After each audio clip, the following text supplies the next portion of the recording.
Assalamualaikum warahmatullahi wabarakatuh. Sahabat Islam, di dunia yang dipenuhi ketegangan, ada satu negara yang berani menantang sistem yang telah lama menguasai dunia. Israel meluncurkan serangan rudal ke Iran, mengklaim itu adalah tanggapan terhadap ancaman nuklir. Tapi, ada yang lebih besar dari itu, sesuatu yang jauh lebih mengancam daripada sekadar senjata. Ini bukan hanya tentang program nuklir atau kekuatan militer. Ini tentang sesuatu yang tak tampak oleh mata, sebuah sistem yang sedang diuji, sebuah tatanan yang sedang diguncang. Mereka memilih jalan yang terjal. Jalan yang penuh risiko, tapi juga penuh dengan potensi untuk meruntuhkan seluruh tatanan yang telah mapan. Iran, sejak lama, telah berani menolak aturan yang ditetapkan oleh para elit global. Dan di balik kekacauan ini, ada satu pertanyaan besar. Apa sebenarnya yang menyebabkan Iran begitu dibenci? Apakah benar ini hanya tentang nuklir, ataukah ada sesuatu yang jauh lebih dalam? Sesuatu yang berhubungan dengan kekuasaan ekonomi dunia? Sebuah sistem keuangan yang dikendalikan oleh segelintir keluarga, di mana negara yang menantang aturan ini harus dibungkam dengan cara apapun. Mari kita telusuri lebih jauh, karena cerita ini lebih kompleks dari yang kita bayangkan.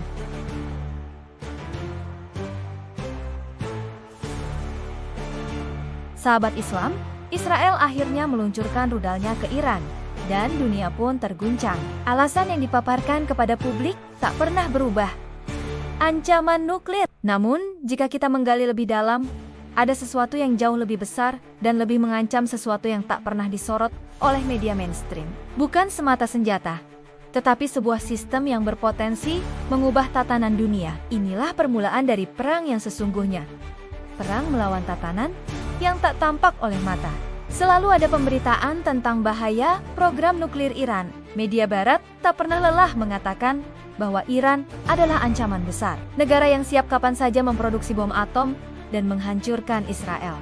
Tetapi, benarkah itu satu-satunya alasan? Jika kita menelusuri lebih jauh, kita akan menemukan kenyataan bahwa Iran sejauh ini belum membuktikan program nuklirnya sebagai ancaman nyata. Dan yang menarik, Israel sendiri telah memiliki senjata nuklir, tetapi sangat tertutup mengenai hal itu. Lantas, mengapa Iran yang menjadi fokus utama? Alasan yang lebih dalam mungkin bukan soal senjata, melainkan tentang sesuatu yang lebih sensitif, yaitu sistem keuangan global yang telah mapan. Iran adalah salah satu dari sedikit negara yang berani menantang sistem perbankan internasional yang selama ini dikuasai oleh keluarga Rothschild, sebuah dinasti yang memiliki pengaruh besar di balik lembaga-lembaga seperti IMF dan Bank Dunia. Sejak revolusi Iran tahun 1979, negara ini memilih untuk keluar dari cengkraman sistem keuangan barat.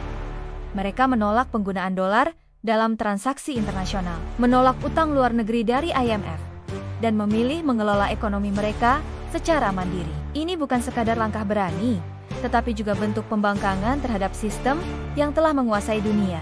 Negara-negara yang berusaha menentang sistem ini selalu berakhir dengan kehancuran. Seperti, pertama, Irak. Saddam Hussein adalah contoh yang paling jelas. Dituduh memiliki senjata pemusnah massal, terutama senjata nuklir, yang akhirnya menjadi alasan utama bagi Amerika Serikat untuk menginvasi Irak. Namun, setelah invasi besar-besaran dan penghancuran total, tidak ada satupun bukti senjata itu ditemukan.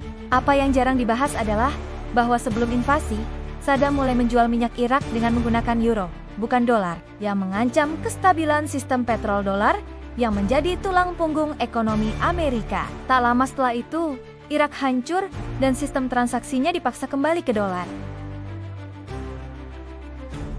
Kedua, Libya. Muammar Gaddafi di Libya mengalami nasib serupa. Gaddafi berencana untuk membentuk mata uang baru, dinar emas, yang akan digunakan oleh negara-negara Afrika dalam perdagangan minyak dan sumber daya alam. Akhirnya Libya porak-poranda, dinar emas hilang, dan sistem perbankan global kembali menguasai. Jika rencana ini berhasil, dolar dan euro akan kehilangan dominasi mereka di benua itu. Namun, sebelum hal tersebut terwujud, Gaddafi dihancurkan melalui serangan militer NATO dengan tuduhan pelanggaran HAM dan kediktatoran. Ketiga, Venezuela. Venezuela, meskipun kaya minyak, juga menghadapi tekanan yang sangat besar. Presiden Hugo Chavez dan Nicolás Maduro menjadi sasaran kampanye internasional yang merusak citra mereka. dengan sanksi ekonomi yang brutal. Media global menggambarkan Venezuela sebagai negara gagal, rakyatnya sengsara, dan menyerukan pemberontakan. Namun, semua ini terjadi bukan karena Venezuela kurang demokratis, melainkan karena mereka berani menentang sistem ekonomi global yang didominasi oleh Amerika dan sekutunya. Keempat, Korea Utara. Korea Utara sejak lama menutup diri dari sistem perbankan global, menolak IMF, Bank Dunia, dan menjalankan sistem ekonomi tertutup. Negara ini sering disebut sebagai ancaman nuklir besar. Namun kenyataannya, ancaman terbesar bukanlah nuklirnya, melainkan kenyataan bahwa negara ini tidak bisa dikendalikan oleh sistem keuangan global. Yang berani menantang tatanan yang telah mapan, pasti akan dihancurkan dengan narasi yang disusun sedemikian rupa, agar mereka terlihat sebagai musuh dunia. Korea Utara adalah anomali. Dan dalam dunia yang sudah dikuasai satu sistem, anomali dianggap sebagai ancaman yang besar. Kini, giliran Iran yang menjadi sasaran. Sama seperti negara-negara sebelumnya, alasan yang digunakan selalu berkisar pada program nuklir. Namun sahabat Islam, jika kita telusuri lebih dalam, pola yang sama selalu muncul. Negara yang mencoba keluar dari sistem global, yang berani menantang tatanan yang telah mapan, pasti akan dihancurkan dengan narasi yang disusun sedemikian rupa, agar mereka terlihat sebagai musuh dunia. Padahal, inti dari masalah ini hampir selalu satu: uang, bank, dan siapa yang berhak mengatur dunia. Iran membangun sistem ekonomi yang mandiri, memperkuat ekonomi domestik mereka, dan melakukan perdagangan langsung dengan negara lain tanpa melibatkan dolar. Iran bahkan menjalin kerjasama dengan Cina dan Rusia untuk membentuk sistem pembayaran alternatif yang dapat menantang dominasi dolar. Ini bukan ancaman karena nuklir, tetapi karena negara ini bisa menjadi contoh bagi negara-negara lain untuk mengikuti jejak mereka, lepas dari cengkraman sistem ekonomi global. Sistem perbankan dunia bekerja seperti jaring laba-laba, membuat negara-negara yang terjebak di dalamnya sulit untuk keluar. Negara-negara yang terjebak diberikan pinjaman besar, diikuti dengan bunga yang tinggi, yang akhirnya membuat mereka tergantung selamanya. IMF dan Bank Dunia berperan penting dalam menjaga status quo ini, memaksa negara-negara miskin membuka pasar mereka, menyerahkan kendali ekonomi mereka, dan akhirnya terperangkap dalam utang. Jika satu negara bisa bebas, negara-negara lain pun bisa terinspirasi untuk mengikuti jejak mereka. Iran memahami permainan ini dengan sangat baik. Mereka menolak pinjaman dari lembaga-lembaga internasional, menolak intervensi ekonomi asing, dan memilih untuk mandiri meskipun berada di tengah embargo yang ketat. Bukan karena senjata nuklirnya, tetapi karena negara ini tidak bisa dikendalikan. Bahkan mereka berani keluar dari sistem SWIFT, yang merupakan sistem pembayaran internasional yang dikendalikan oleh Barat. Mereka tidak membutuhkan negara yang kuat secara fisik. Mereka hanya membutuhkan negara yang patuh. Iran lebih ditakuti karena kemandirian ekonominya, bukan karena bom atomnya. Sebagai gantinya, Iran membangun sistem barter, menggunakan mata uang lokal dalam perdagangan, dan mengembangkan sistem baru bersama Cina dan Rusia.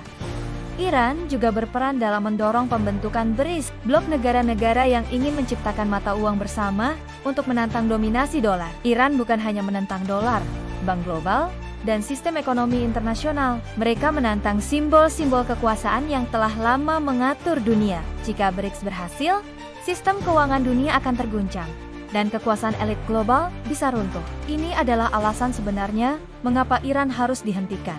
Ancaman ini tidak hanya datang dari Israel, tetapi juga dari seluruh sistem global itu sendiri. Media selalu membahas tentang program nuklir Iran, tetapi jarang sekali membahas tentang bagaimana sistem ekonomi Iran berfungsi. Dunia ini tidak akan stabil bagi mereka yang berusaha mengendalikan segalanya. Dan itulah ancaman terbesar bagi sistem yang telah dibangun oleh elit global.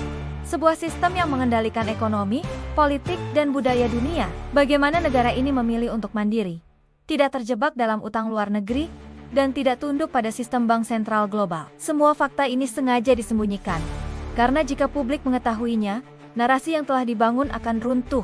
Iran lebih ditakuti karena kemandirian ekonominya, bukan karena bom atomnya. Bagi elit global, negara yang bisa bertahan tanpa pinjaman adalah ancaman besar. Negara-negara seperti Arab Saudi, Uni Emirat Arab, dan Mesir mungkin kaya, memiliki tentara besar, tetapi selama mereka tunduk pada sistem perbankan global, mereka dianggap aman. Sementara itu, Iran, meskipun dihancurkan oleh embargo dan serangan, tetap bertahan karena mereka tidak mau ikut permainan. Inilah yang membuat elit global panik. Jika simbol uang dan kontrol informasi tidak berhasil melumpuhkan Iran, maka perang terbuka akan menjadi pilihan terakhir. Konflik ini bukan hanya soal geopolitik, tetapi tentang siapa yang mengendalikan masa depan dunia. Iran memilih untuk berdiri di luar sistem, tanpa takut akan ancaman apapun. Selama Iran masih ada dan bertahan, proyek tatanan dunia baru ini tidak akan pernah tercapai. Inilah sebabnya Iran adalah ancaman terbesar bukan karena senjata nuklirnya, tetapi karena mereka menolak untuk tunduk. Sahabat Islam, perang ini bukan hanya soal nuklir, melainkan tentang sistem yang mengatur dunia. Iran dengan segala risiko memilih untuk menantang tatanan yang sudah mapan, menolak tunduk pada kekuasaan yang mengendalikan ekonomi global. Negara ini berdiri sendiri dan menolak permainan yang telah ditentukan. Tapi, jika satu negara bisa melawan, siapa yang bisa menghentikan gelombang perubahan itu? Apakah kita benar-benar siap menyaksikan dunia yang baru? Semoga dengan berita ini memberi kita lebih banyak pertanyaan daripada jawaban. Dunia kita sedang berubah, dan Iran adalah salah satu yang paling berani menghadapinya.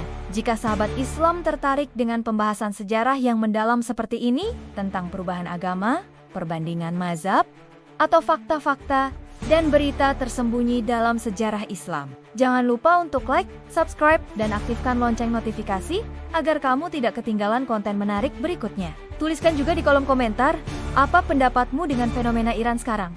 Sampai jumpa di video selanjutnya. Assalamualaikum warahmatullahi wabarakatuh.